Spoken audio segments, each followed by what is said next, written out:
O governador Robinson Faria me disse que está perdendo noites de sono. Não era para menos. As contas do Estado não fecham. Com a receita em queda, o governador conta os trocados para pagar servidores e os fornecedores do Estado. Junto com outras unidades da Federação, o Rio Grande do Norte deve decretar calamidade nas finanças públicas. Governador Robinson Faria, o Estado do Rio Grande do Norte vai assinar mesmo o decreto de calamidade por causa da crise financeira? Esse decreto de calamidade financeira, que é o mesmo que o Rio de Janeiro assinou tempos atrás, ela é uma questão muito emblemática, porque simboliza a crise que estão vivendo os estados brasileiros. Nós temos um fórum do Nordeste, somos 9 governadores, que se uniu agora ao fórum do Centro-Oeste e do Norte. E começou a ser admitido em nossas reuniões, cada estado de forma coletiva, né? Cada um decretar, mas todos decretarmos juntos esse decreto de calamidade, para que o governo federal passe a ter um olhar de maior boa vontade com o Nordeste e com o Norte. Aí você pergunta, que olhar de boa vontade é esse que não está acontecendo? Eu vou explicar, e é muito bom explicar isso ao povo do nosso estado. O governo federal acabou de conceder uma rolagem de dívida. Eu estive presente no Palácio do Planalto, já o presidente Temer, o atual presidente, em que essa rolagem de dívida só foi boa para os estados que mais deviam. É o caso de Rio de Janeiro, Rio Grande do Sul, São Paulo, Minas Gerais, que Sul e Sudeste representam 91% de toda a dívida dos estados para com a União. O Nordeste todo, somados 9 estados, só representa 4%. E o Rio Grande do Norte, 0,06%. É o estado que menos deve do Brasil ao lado do Tocantins. Então, na hora que eu não tenho esse perdão, essa anistia de pagamento mensal à União, eu não tive nenhuma ajuda do governo federal. Então nasceu uma carta do Rio Grande do Norte, foi uma reação minha lá durante a solenidade. Essa carta foi assinada a princípio pelos 9 estados nordestinos e depois entraram os estados do Norte e do Centro-Oeste. Nós queremos um tratamento igualitário. O presidente Michel Temer e seus ministros da área econômica já disseram que não tem dinheiro novo para os estados. O decreto vai ter algum efeito prático, governador? Não, o dinheiro novo, se quiser, tem. Porque se você pegar o que o estado está anistiando mensalmente, só no Rio de Janeiro, que é algo em torno de mais de alguns bilhões de reais, como tem São Paulo, você atende todo o norte e nordeste do Brasil de forma simples. Então, como é que a União tem dinheiro, né, para salvar bilhões de reais de 4 estados e não tem 12 bilhões ou 8 bilhões para atender 20 estados? Então, tivemos uma audiência com o presidente Temer, eu fui à audiência com o Padilha, com o ministro da Fazenda, Henrique Meirelles, várias vezes, e talvez essa semana tenhamos uma resposta. O presidente fez um apelo para que os estados não decretassem a calamidade até ele dar uma resposta aos 20 governadores. Mas caso a resposta seja negativa, o decreto vai sair? Sairá e será assinado por algo em torno de 18 a 20 estados brasileiros. Com as receitas em queda, as despesas mantidas ou em alta, a conta não está fechando, governador. O que é que o estado do Rio Grande do Norte fez para tentar equilibrar essas contas? Primeiro, nós temos a menor folha de cargo comissionado do Brasil, que é o cargo que é nomeado pelo governador. Tipo, estados como Rondônia, Roraima, Acre, tem uma folha de cargos comissionados maior do que o Rio Grande do Norte. Nós temos a menor folha do Brasil de cargo de comissão, que são os cargos de confiança. Algo em torno de 0,5, 0,6 da folha de pagamento, ou seja, nada. 0,5 de nós gastamos nossa folha de pagamento é cargo comissionado. O que ingessa mais ainda. 0,5%. O que ingessa mais ainda essa folha, né? Exatamente, mas 0,5%, ou seja, a menor do país. Fizemos uma auditoria da folha, teremos da folha 3 ou 4 mil servidores que estavam com situações de irregularidade, uma auditoria da Deloitte, uma auditoria inédita, nunca tinha ocorrido isso. Fizemos um censo em parceria com o Ministério da Previdência, com biometria, também serviu para diminuir também a quantidade de servidores que não compareciam ao expediente, saíram também da folha, e foram medidas moralizadoras e também inéditas. Nunca nenhum governo tinha feito antes. mas não foram suficientes em razão do tamanho da crise que vive hoje o Brasil. Além disso, fizemos muito corte de despesa, de custeio. Eu mesmo, governador do estado, abri mão da casa oficial. Eu sou o governador do Brasil que não moro em casa oficial, é o governador do Rio Grande do Norte. Para dar um exemplo de austeridade ao Estado, à sociedade, aos próprios também, à minha própria equipe de governo, de economizar. Governador, o grande desafio é pagar a folha dos servidores. Essa folha não está em dia, já se fala até em fracionamento dos salários no mesmo mês. Como é que o senhor está conduzindo essa questão? Olha, Diógenes, eu tenho sofrido muito, porque eu sou um governador sensível e parceiro e reconhecedor do trabalho do servidor público. Eu sou um governador que estou sofrendo, o pai de família, o aposentado, o pensionista, todo mês eu fico conversando quase que diariamente com o secretário de Planejamento, acompanhando, monitorando as receitas estaduais e federais, as transferências. Mas é bom aqui eu explicar. Eu agora mandei fazer uma cartilha, onde nessa cartilha eu vou mostrar a toda a população do Estado, número por número, de forma didática. Porque o portal existe, até o portal nosso ganhou uma nota muito boa, 9.3, do MPF Federal, na questão de transparência, mas ele é muito técnico. Então eu mandei fazer uma cartilha muito didática, onde a população vai acompanhar cada centavo que é da nossa receita e cada centavo gasto que o Estado gasta com a despesa de servidor, separar o pagamento de servidores, quanto custa os pensionistas, quanto custa os inativos, quanto custa os repasses constitucionais e por aí fora. Então, o povo vai acompanhar e vai fiscalizar a transparência total. Nós temos hoje uma frustração de receita de quase R$1 bilhão em relação ao governo Rosalba, em relação a 2014. 1 bilhão, quase já beirando R$1 bilhão a menos para governar. Então, qual é a culpa que eu vou... Eu estou levando uma culpa, pagando a conta que não é de Robson. O nosso Estado está mantendo a arrecadação. A nossa arrecadação estadual, ela está estável. Apesar da crise nacional, chegamos até alguns meses com crescimento real, acima da inflação. Mas, infelizmente, nós não somos um Estado industrializado. Dependemos de repasses constitucionais, como é o FPE, como os royalties que já chegou a ser no passado, chegou a ser 80 milhões por mês, e hoje está no patamar de 10. A Petrobras desativou o Rio Grande do Norte. Ela esqueceu o Rio Grande do Norte, ela praticamente fechou a sua produção em nosso estado. Então a nossa receita de royalties, que Rosalba chegou a ser 40 milhões no governo passado, 50 milhões, hoje está em 10 milhões. Então, se você pegar 50 milhões por mês, se você botar 10 meses, é mais de uma folha de pagamento de servidor. Se você pegar a frustração da FPE, são 4 folhas de pagamento de servidores a menos. Eu tenho que me virar nos 30. Então a gente tem que economizar, cortar na carne, está no osso já da economia e temos, infelizmente, que fazer esse parcelamento. É parcelamento ou fracionamento? Não, é parcelamento.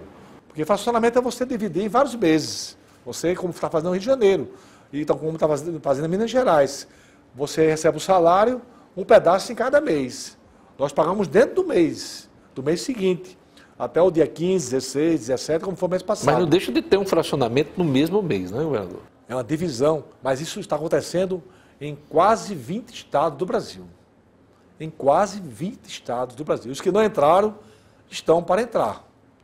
Porque não há milagre. Então você acha que eu quero pagar dessa forma? Claro que não. O desgaste vem para quem? Vem para o governador.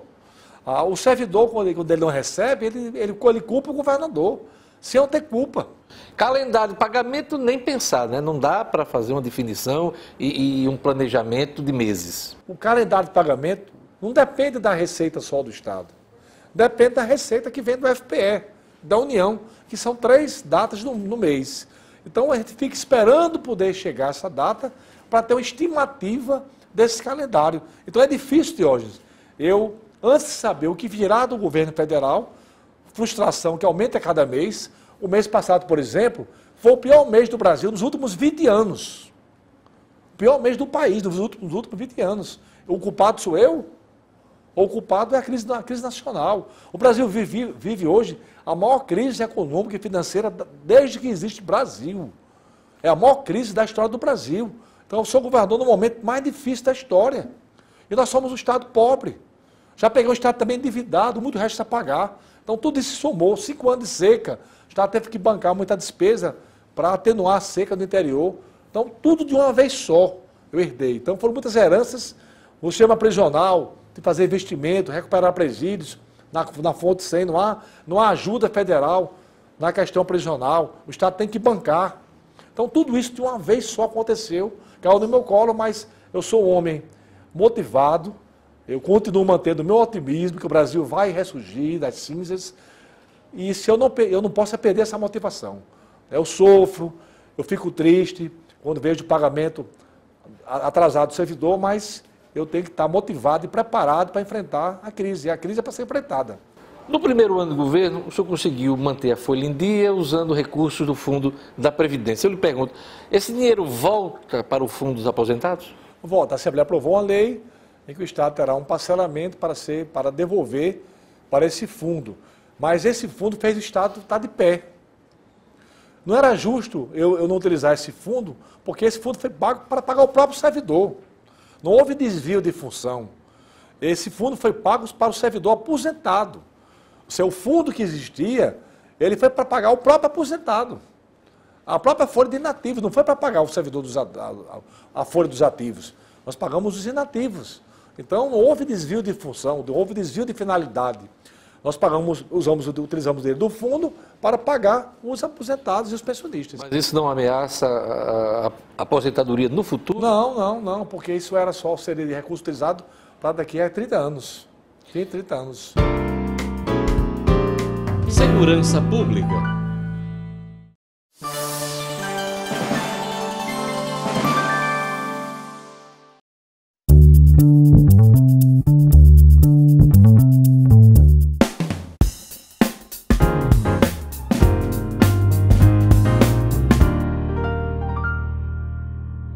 E os fornecedores, governador? O Rio Grande do Norte corre risco de ver suspenso serviços básicos como educação, saúde, segurança pública?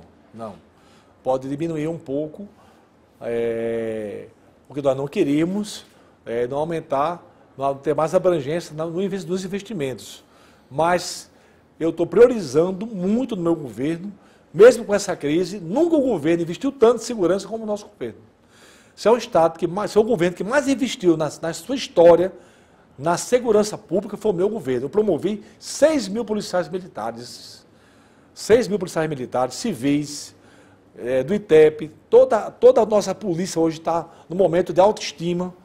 Estamos pagando de área operacional, às vezes atrasa um pouco, mas estamos pagando, cumprindo. Antes só se pagava sazonalmente, carnaval, Natal. Hoje nós pagamos diariamente. Gastamos por mês algo em torno de R$1 milhão para colocar a polícia na rua, para defender a população. A saúde, agora nós estamos com tratativas de discussão de algumas fontes que não estavam sendo bem utilizadas, mas com o secretário George, que é o novo secretário, tem uma visão técnica muito profunda, vai melhorar o padrão na saúde. Também estou otimista com a saúde, que vamos melhorar a saúde, George, mesmo com essa crise. A educação está estável, está bem. Pagamos já a folha da educação, já foi paga, a folha da educação foi paga. Fiz a promoção, estavam adormecidas de 2 letras, que são as promoções horizontais.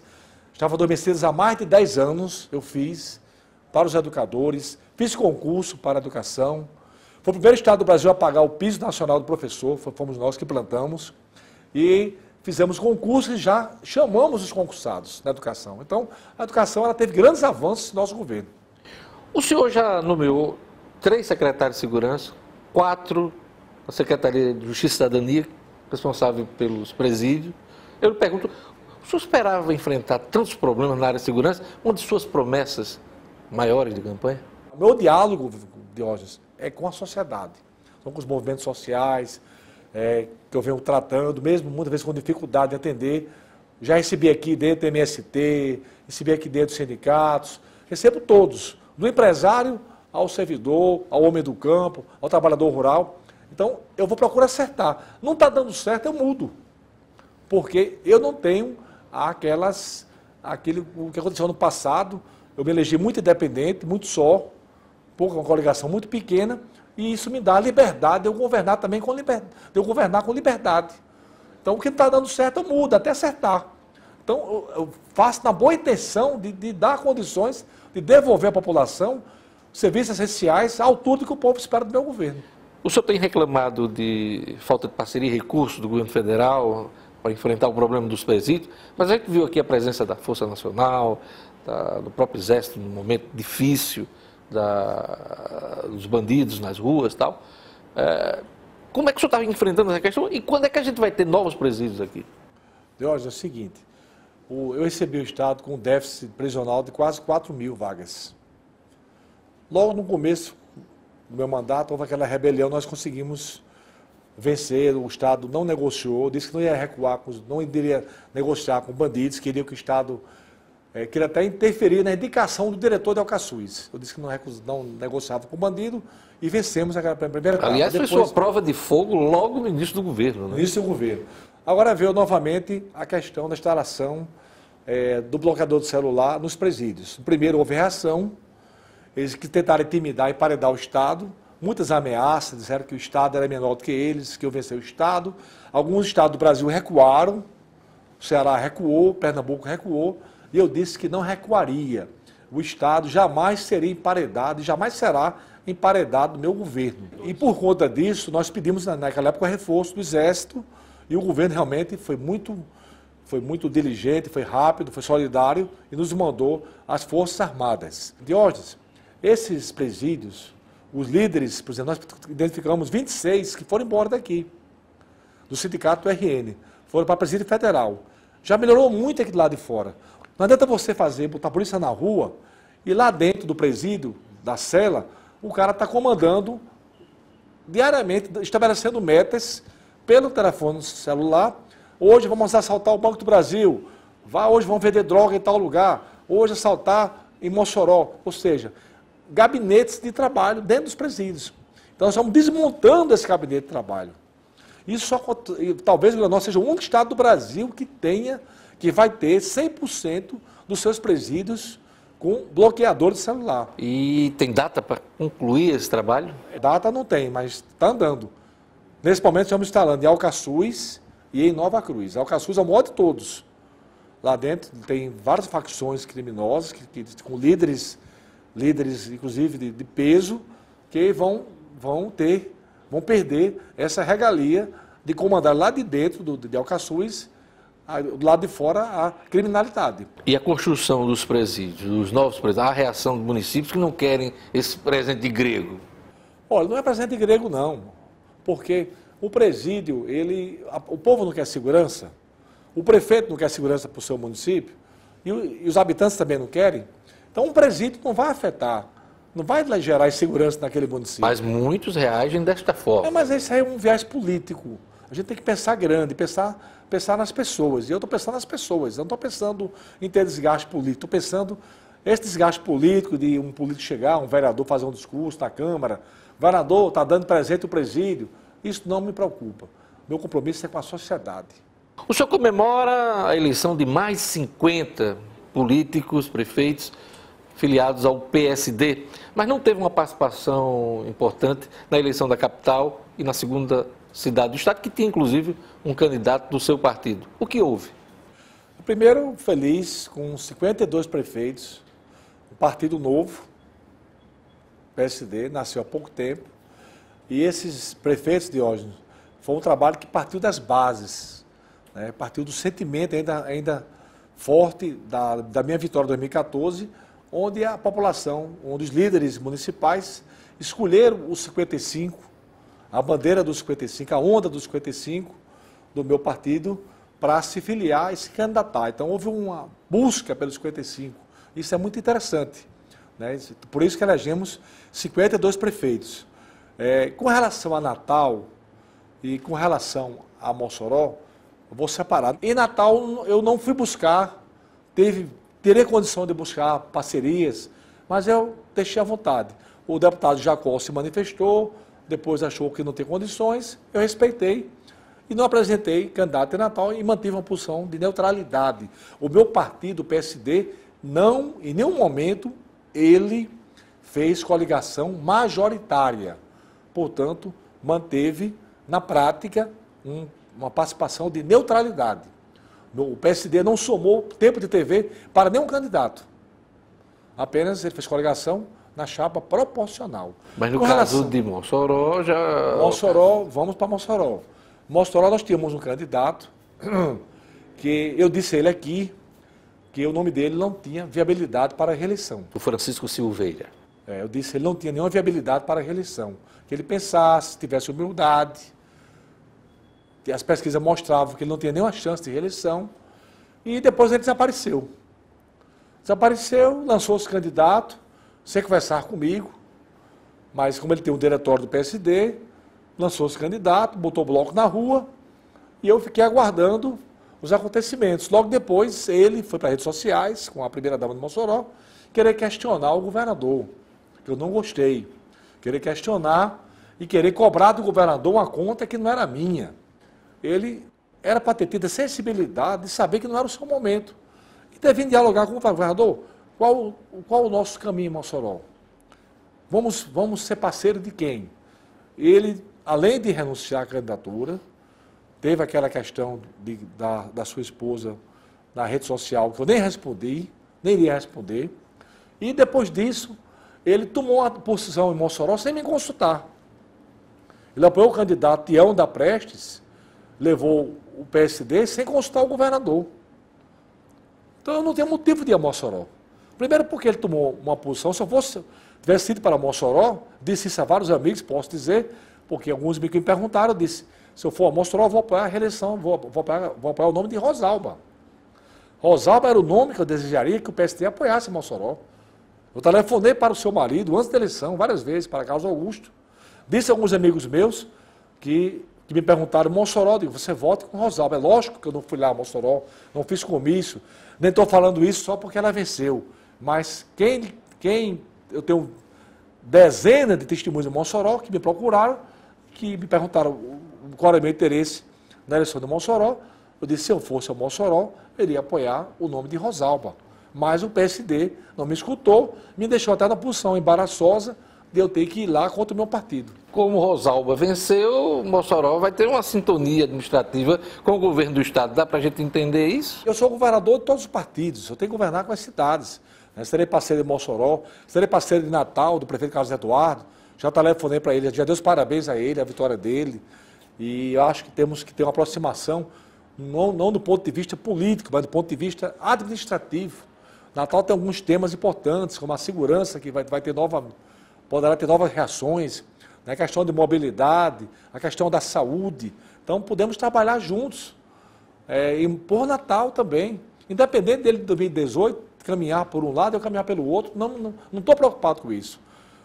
Meu pensamento é republicano, em favor do Estado.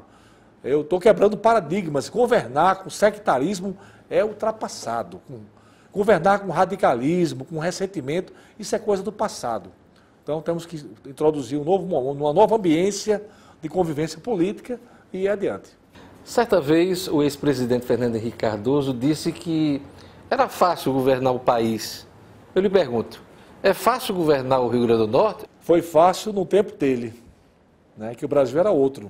O país estava vivendo um momento de pujança econômica, não tinha a crise mundial que afetou o Brasil depois, a crise da Europa, a crise americana, e que a conta chegou agora no Brasil. Então ele teve um momento que o mundo não estava em crise. Você pergunta, é difícil? É, porque essa cadeira aqui, você pode mostrar, você pode pensar que está ali atrás, que é a cadeira que eu governo, que eu tenho que decidir todo dia a escolha de Sofia, vou pagar o quê? Se eu pagar remédio, falta dinheiro para pagar o servidor. Se eu pagar o servidor, o Alfredo Gugel pode entrar em colapso. Então, é uma escolha de Sofia que dói no meu coração. Diante de tantas dificuldades, governador, eu lhe pergunto, o senhor se sente estimulado a pleitear uma reeleição? Se eu for candidato à reeleição em 2018, se o meu governo melhorar, e vai melhorar, a questão da folha de pagamento do servidor, a segurança que eu prometi que seria o governo da segurança, que está avançando, nós vamos fazer um case da segurança, estou apostando nisso, melhorar a saúde, a obra de infraestrutura que nós estamos trabalhando. Natal será o segundo estado do Brasil até anel viário. Só tem São Paulo. Natal, vamos fazer ali a Moema Tinoco, emendando com a BR-101 e saindo lá na 304. Um anel viário que está sendo feito no setor sul, do aeroporto até a 304. Será a segunda capital do Brasil até anel viário. São Paulo e Natal, mas nenhuma. Então, eu estou quebrando paradigmas de mobilidade, de infraestrutura, sonhos acalentados há mais de 20 anos, 30 anos. Eu vou transformar em realidade mesmo nessa crise. Então, pelo visto, do jeito que o senhor está falando, é candidato à reeleição. Eu farei a leitura que eu fiz em 2014, em que eu fui subestimado, fui humilhado, fui descartado e acreditei no meu sonho, andei o Estado, interpretei a população e o povo pediu que eu fosse candidato, fui e venci. Se esse sentimento prevalecer, a população reconhecer que eu mereço continuar governando, em obediência, e nessa interpretação que eu fiz antes de ser governador, agora é mais fácil, porque eu tenho que falar, como argumentar, se a população achar que eu devo ser candidato à reeleição, com os pés no chão, sem devaneio, aí eu serei, até porque eu tenho uma missão a cumprir, que Deus me deu, que me confiou. A minha eleição foi uma eleição muito da mão de Deus e do sonho do povo. Então, a eleição de sonho, um mandato de sonho, esse sonho tem que continuar.